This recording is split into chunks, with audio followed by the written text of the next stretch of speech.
We're here with line head football coach Colby Carthel after the team has wrapped up another practice session in preparation for this week's conference matchup against Kingsville.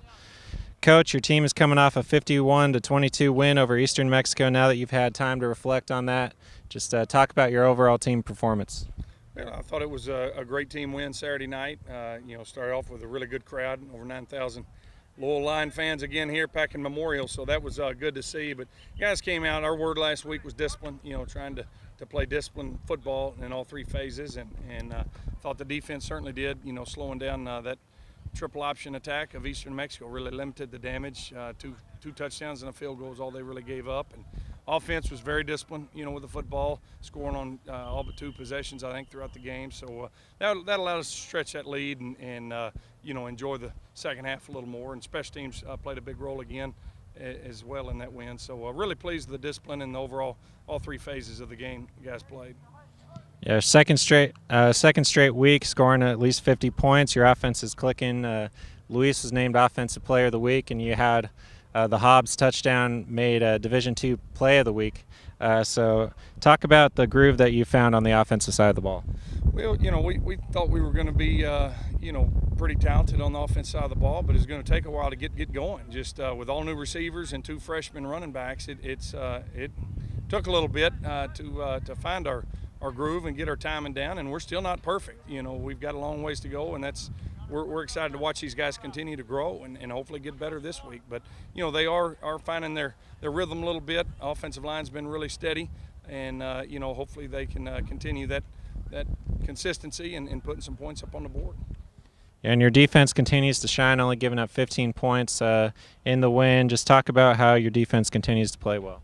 They're amazing, a bunch of no-name guys, and we play a bunch of them. I think 37 or 8 guys, I think, played this past week. And so, we do things a little different defensively here and don't have anybody with just a lot of great stats, but a lot of guys that go out there and play hard, and they're smart, and they know where to be, and that's a lot of it.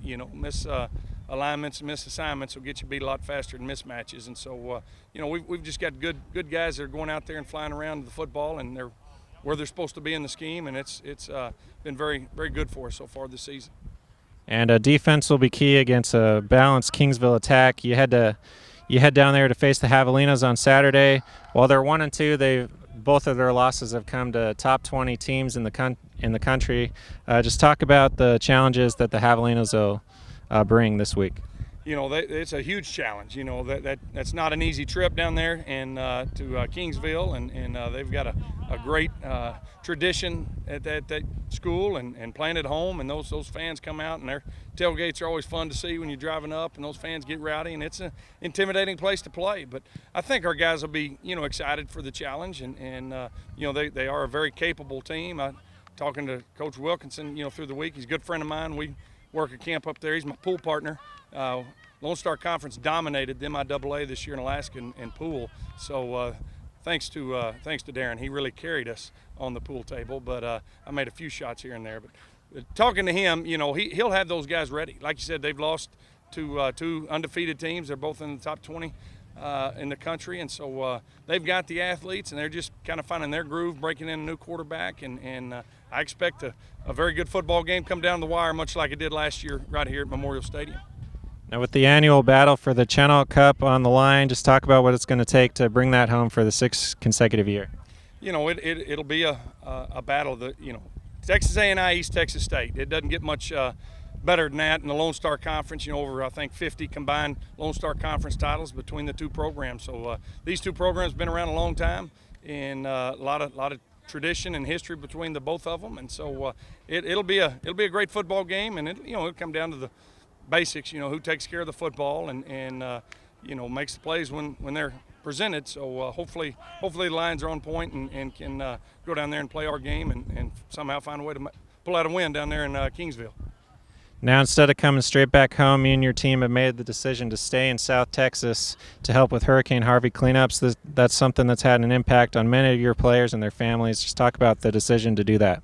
Well, it has. Harvey's impacted, just about everybody in the state of Texas, and we've got a lot of players and coaches and administrators that have family that were, adversely affected, mainly down around the Houston and Beaumont area. But, you know, that thing hit right there about 20 miles from where we're staying in Corpus Christi, and so we made a few things happen within the A&M system, and you know, we're gonna stay the night in Corpus Christi and got things lined up with the city of Port Aransas, and we'll be over there with a travel party of about 90 able bodies and do some good work there on Sunday and helping that community get back on its feet. And I think it'll be a great learning experience for our players and our coaches. And you know, I'm excited to get down there. I've never seen what a hurricane can do, and here it looks like a war zone. So we're excited to go down there and pay it forward and try to help some of our fellow men down there and just get back on their feet. And I think it'll be a great experience for all of us.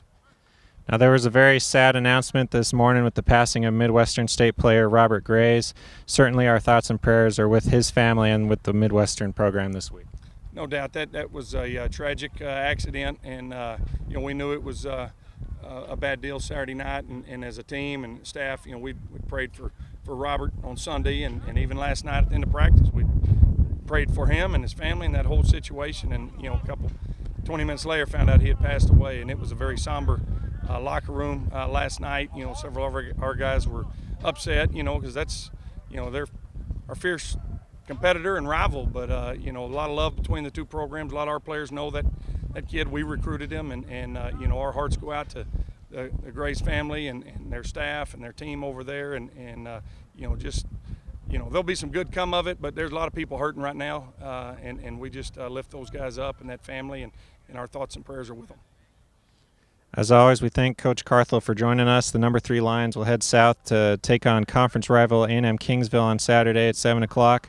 You can follow Twitter for live updates and listen along with our friends Charlie Chitwood and Brock Calloway on the Lions Sports Network. You can also catch recaps on lionathletics.com.